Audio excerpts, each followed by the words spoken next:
We are Ben, Jamie, Barry and Mike, the guys at the heart of sorted food. In this series of videos, we look at some of the most popular recipes that feature Lea Perrins Worcestershire sauce. How do you like your eggs in the morning? Baked with a shot of Lea Perrins and a Bloody Mary, of course. You're supposed to sing that. I'm not going to sing.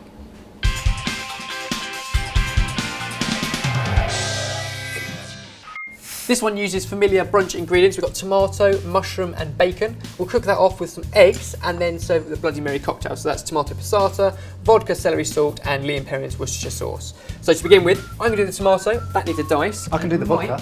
You can do the vodka. I'm sure you can. We'll come to that later on. First up, mushroom. If you can take that, peel it and dice it nice and small. And I'm going to also take some bacon, get rid of some of the rind and just dice that up. Is that just normal unsmoked bacon? No, smoked bacon actually. Again, adding layers of flavour to this. Nice breakfasty flavours this lot. Bacon, tomato, mushroom. Classic, the only thing that's missing is baked beans. A little drizzle of oil, but you don't want much in there. Squeaky. And I'm going to take a tomato and dice it up, but we don't want the wet bits inside, so basically quarter it, and then if you cut all of that pulp out, that's the bit we want there. Otherwise the whole mix becomes quite wet later on, it doesn't really set. The bacon's really small, so as soon as you start to get a bit of colour on there, all of those mushrooms can go in. Okay. And that's where the oil comes in handy, and now the bacon fat, because mushrooms like a sponge. In the meantime, I can show you our little dishes. They've got to be oven proof, preferably an individual portion, but something like a ramekin works nicely. And into that we can place our tomato. A perfect brunch size container there, I reckon. We've got a splash of Lea Perrins, and what we're going to do is pop that over our tomatoes. We know it works so nicely, and some in with the mushrooms. And then that can go over our tomatoes. So a nice even mix on both, and then next up some fresh thyme. Can you just take that and just strip back some leaves and just sprinkle a few over there? Sure. Then our eggs, 2 into each dish. Okay, and I'm just going to crack those on top of our thyme.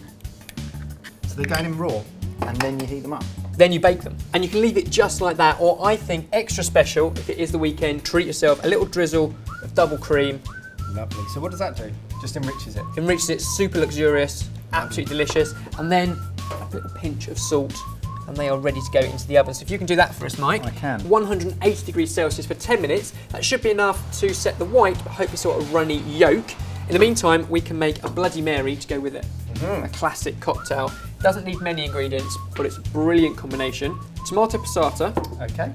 What is tomato passata? Excuse my ignorance. No, not at all. Sieved tomatoes. Okay. So it's like tin tomatoes, except without the lumps. It's been sieved through. Smooth. You can get it in a carton, you can get it fresh, or you can even just use tomato juice out of the carton. But I think passata is a little bit thicker, super nice. Then vodka. You can make a virgin Bloody Mary and leave this out and just go for the tomato savouriness, but the vodka is in there as a traditional, well, they say hair of the dog, but Hair of the dog. I'm not sure that really works. I'm always intrigued as to where this was invented, because everyone seems to claim it. I don't know if there is an official answer. Everyone does claim it. There's a place in Paris that claims it. A Chicago bar called Bucket of Blood, and a waitress Mary.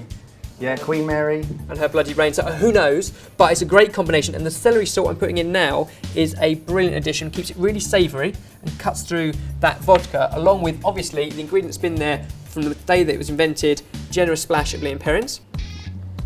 And that's it. All that's left to do is give it a good stir up. I'll grab a glass from the freezer. But the best way to serve it, forgive me, I've just put my fingerprints all over it, but a nice frozen glass, it's impossible to pick up without. That should be cold, your tomato should be cold, the vodka should be cold, so should the glass. If you pour it in, 3/4 of the way up, beautiful. And our eggs are done. Should have a slight wobble on the egg still, but as soon as you cut into that at the table, it hits the hot dish around it and cooks. You get that kind of nice creamy consistency with the cream as well. Let's take one of those. And there we go, garnish it with the last sprig of thyme. Both dishes have included a little bit of Lea Perrins, got baked eggs and a Bloody Mary sorted. Let's try them. Oh, what, mate, you've got to try some of that. Good. If you want the full recipe, then click below.